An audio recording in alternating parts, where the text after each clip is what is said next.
네, 오늘 말씀은 말라기서 3장 말씀입니다.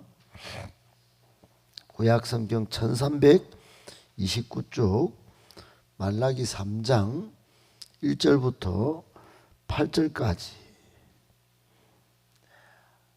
말라기 3장 1절부터 8절까지 저와 여러분이 한 절씩 교독하겠습니다. 말라기 3장 1절부터 8절까지. 만군의 여호와가 이르노라. 보라, 내가 내 사자를 보내리니 그가 내 앞에서 길을 준비할 것이요 또 너희가 구하는 바 주가 갑자기 그의 성전에 임하시리니 곧 너희가 사모하는 바 언약의 사자가 임하실 것이라.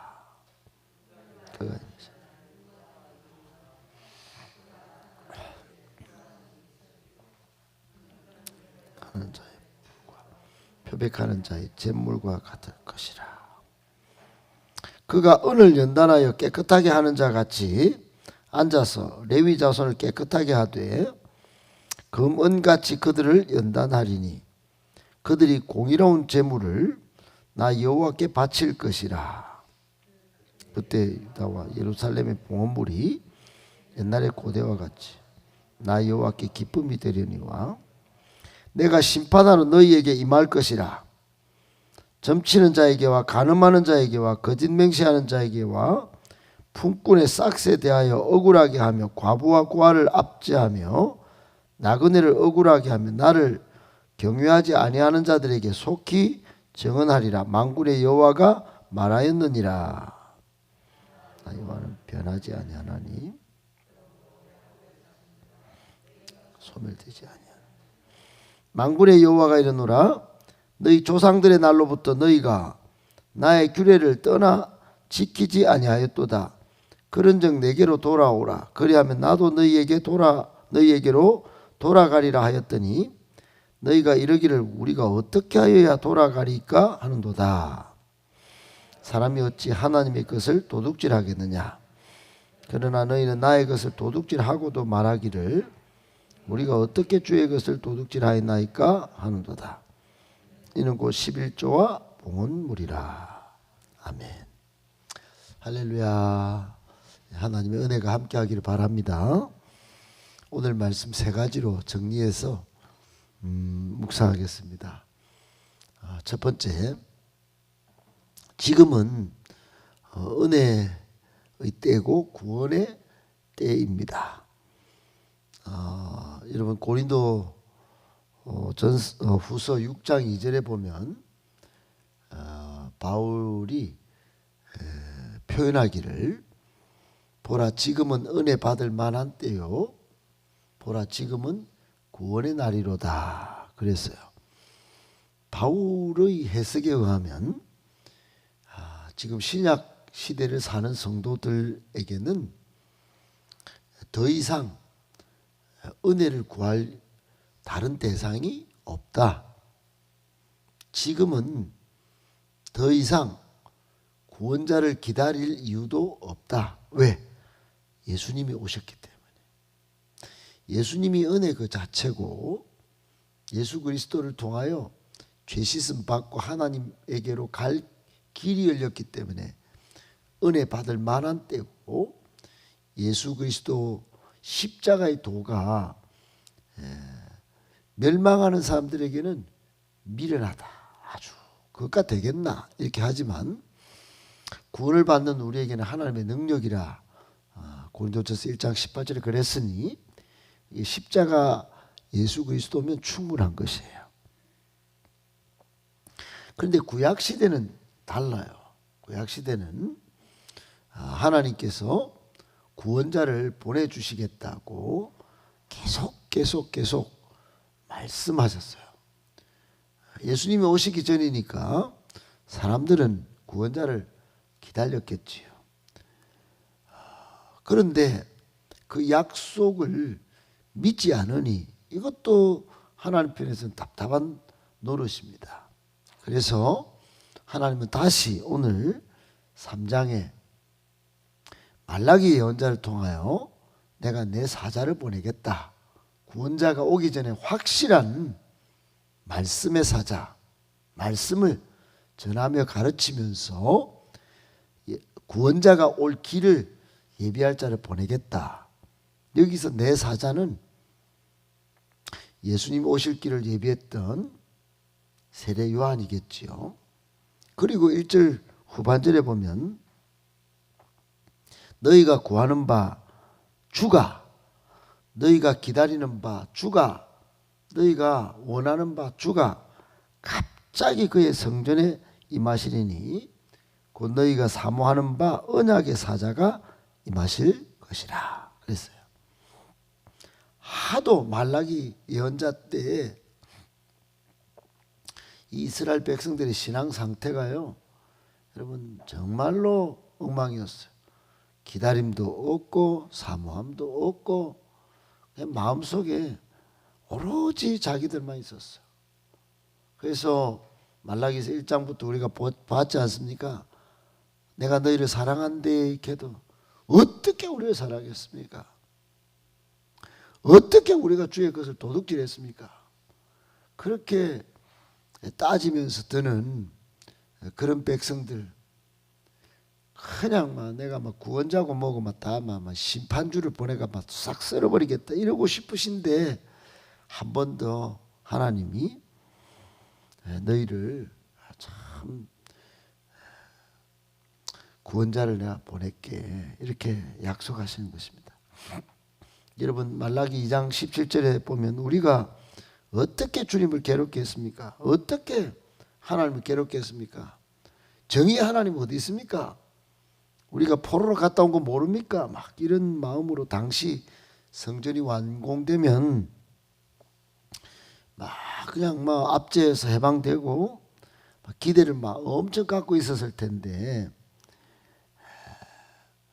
이 백성들은 그냥 눈앞에 그만 좋아한 거예요.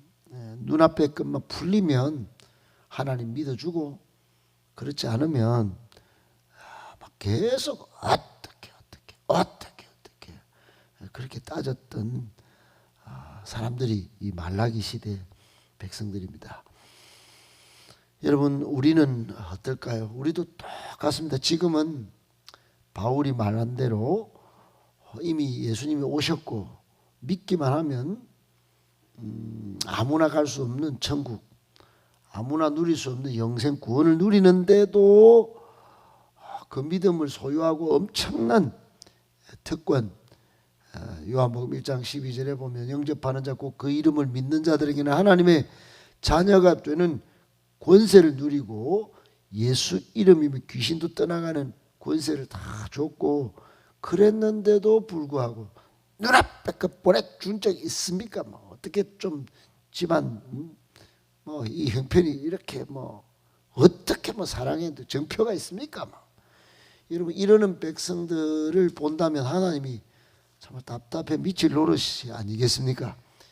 진정한 구원자 예수를 2000년 전에 보내줘도 그 이름이면 복음의 절대 능력을 누리는데도 불구하고 세상 샤머니즘을 믿는 사람들처럼 안목의 정욕, 육신의 정욕, 이생의 자랑에 빠져서 사는 이런 백성들이 교회 가라지처럼 다 앉아 있으니 정말 하나님은 정말 우리 인간적 표현이라면은 미치고 발딱 뛸 노릇이에요. 여러분 우리에게 주시는 교훈이 이겁니다. 구원자 예수님은 이미 오셨고 그분을 진실되게 믿는 사람들은 영감 넘치는 예배도 드릴 수 있고 이 세상에서 살 때도 담대하게 능력 있는 신자로 살 수 있고, 마지막으로 사명자로 살아가면서 마지막에 하나님 앞에 빛나는 의의 면류관도 받아 쓸 수 있게 됐습니다. 그러므로 더 이상 신천지에 빠진 사람들처럼 여러분 구원자를 기다릴 이유도 없고, 구원자로 인하여 그저 가서 복음을 누리고 복음을 전하는 사명, 이게 남은 것이지요. 예배 진실되게 드리고 기도하면서 정말 이 세상에 욕심을 빠지는 것이 아니라 정말 그 욕심을 제어하면서 이제 다시 오실 예수님, 이제 마지막 심판을 준비하는, 정말 예수님과의 그 혼인잔치에 들어갈 준비를 하는 준비만 남은 것이지요. 꼭 기억하시고, 여러분 구원의 길을 내신 그 십자가를 따라 다시 오실 예수님 맞을 준비 잘하는 저와 여러분이 되시기를 예수님의 이름으로 축복합니다. 아멘. 두 번째, 하나님은 신실하신 하나님이십니다. 여러분, 오늘 6절에 보면 나 여호와는 변하지 아니하나니 그랬어요. 여러분, 세상의 것은 다 변합니다. 아무리 질서 있게 돌아가도 어느 때 균열이 생기면 미국과 소련이 좀 사이좋게 지내는 듯 하더니 또 으르렁거리고, 여러분 육지와 육지가 맞닿아 있다가도 서로 막 부딪혀서 지진이 일어나고 쓰나미가 몰려오고, 사람이 만든 모든 제품이나 또 시스템은 언제 불이 나거나 언제 멈춰서 카톡도 안 되고 이런 때가 오는 것이에요. 변합니다. 변질됩니다. 여러분, 그러나 딱 유일한 분 하나님만은 변하지 않습니다. 그 속성이나 성질도 변하지 않지만은 여러분, 하나님은 약속이 변하지 않습니다. 한번 약속하시면 반드시 그 말씀의 약속의 말씀을 신실하게 지키십니다. 그리고 구원에도 신실하십니다. 우리 주님은 예수 그리스도를 믿는 사람에게는 반드시 구원을 주시는 분이십니다. 아울러 역사 가운데도 신실하십니다. 우리 하나님은 이 역사 가운데 일을 꾸준히 해오셨고, 이 역사의 마지막 날 반드시 신실하게 심판하실 것입니다. 사람들은 이런 하나님을 오해하고 있습니다. 상황 따라 조건 따라 자기가 하나님의 그 언약, 하나님의 구원, 하나님의 역사, 하나님의 사랑과 은혜, 이런 거 다 왜곡해서 어떻게 하나님 사랑했습니까? 어떻게 은혜 베푸신 적이 있습니까? 어떻게 약속을 지킵니까? 안 지킵니까? 여러분, 노아 홍수 때도 다 지켰고, 또 창세기 3장 15절의 메시아 약속도 예수님 오게 하셔서 지키셨고, 또 십자가를 통하여 하나님이 사랑을 다 확정해 보이셨습니다. 내 기준 따라 판단할 부분이 아닙니다. 하나님의 신실하심 때문에 우리가 지금 보존되고 있고, 하나님의 그 신실하심 때문에 반드시 오늘 6절 하반절의 말씀처럼 우리가 소멸되지 않을 것입니다. 지금 생명을 유지하고 있는 것도 하나님의 신실하신 은혜 때문입니다. 우리가 이 정도로 번영을 구가한 것도 예수 믿으면 번성할 그 축복을 말씀하셨기 때문에 지금 이 백성이 이 정도로 번성한 것입니다. 꼭 기억하시고, 이런 신실하신 하나님 한순간도 잊지 않으시고, 신실하신 하나님을 더 신실한 믿음으로 따라서 마침내 복도 누리고 구원도 얻고 하나님 앞에 떳떳하게 설 수 있는 그런 믿음의 사람들 다 되시기를 예수님의 이름으로 축복합니다. 아멘. 마지막 세 번째, 하나님을 진실되게 사랑하는 사람은 지갑부터 회개합니다. 여러분, 마틴 루터, 종교개혁을 한 루터가 이런 말을 했어요. 신자는 돈지갑 회개가 진정한 회개다. 감리교를 창시한 존 웨슬리도 영국 교회 대부흥 운동을 이끌면서 늘 한 말이, 당신의 지갑이 회개하기 전에는 참 회개가 아니다 라고 강조했어요. 왜 이런 말을 했을까요? 이렇게 말한 근거의 말씀을 이분들은 역대상 29장 11절의 말씀을 가지고 말했어요. 천지가 천지에 있는 것이 다 주의 것이로소이다. 다윗은 천지에 있는 모든 것이 금이나 은이나 동이나 나무나 흙이나 물이나 전부 하나님으로부터 왔고 하나님에게로 돌아가고 모든 소유가 하나님의 것이라 찬양했고 영광을 하나님께 돌렸습니다. 세상 만물이 또 물질의 부가 세상에서 누리는 평안이 전부 다 눈에 보이는 것, 눈에 보이지 않는 무형의 것 전부 하나님의 것이라고 고백했습니다. 그러므로 여러분, 성경적 재물과는 돈이 다 하나님의 것이에요. 내 것도 아니고 내가 번 것도 아니에요. 재물 얻을 복을 하나님이 주시는 거예요. 오늘 여러분 7절 8절에 만군의 여호와께서 이르노라 너희의 조상의 날로부터 너희가 내 규례를 떠나서 잘 안 지키는구나. 그런즉 이제는 이런 세상의 것을 주관하는 나에게로 좀 돌아오려무나. 그러니까 이 사람들이 어떻게 돌아가는데요? 그러니 하나님이 8절에 사람이 다 자꾸 방법을 그렇게 따지는데 그 따질 이유가 없어.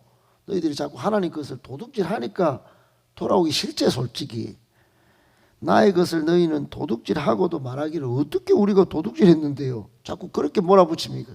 그 11조 다 떼먹고 다 내라 그런 것도 아니고 감사보험물도 다 빼먹고 그게 도둑질이야. 그렇게 말씀하신 것입니다. 사랑하는 여러분, 하나님은 돌아오라고 할 때 다 너희 것이 아닌데 그 11조와 그거 봉헌물 그거 10의 1조만 다 해고도 다 돌아오는 걸로 내 쳐줄게 이렇게 하시는데도 막 쏟아부을 복을 내일 우리 말씀에 보겠지만은 하나님을 테스트하는 것까지 다 해가지고 복을 쏟아부을 곳이 없도록 내가 붙지 아니하나 보라 이렇게까지 말씀하셨는데 그것까지도 다 떼먹고 안 하는 것이에요. 한마디로 하나님의 것을 인정하지 않는 것입니다. 다른 말로 마틴 루터와 웨슬리가 말한 것처럼 돈지갑에 회개가 없으니 회개가 없는 것입니다. 사랑하는 여러분, 돈지갑의 회개부터 확실히 해야 이 사람이 찐 하나님을 진실되게 사랑하는 사람이라고 이 세상의 만물이 하나님에게로부터 온 것인 것을 인정하는 신앙입니다. 꼭 기억하시고 여러분 11조와 봉헌물 잘 지켜서 하나님을 사랑하시고 하나님이 복을 쏟아부을 곳이 없도록 복을 붓지 않는지 붓는지 한번 진짜로 하나님이 그렇게 역사하는지를 한번 확인해 보시는 저와 여러분 다 되시기를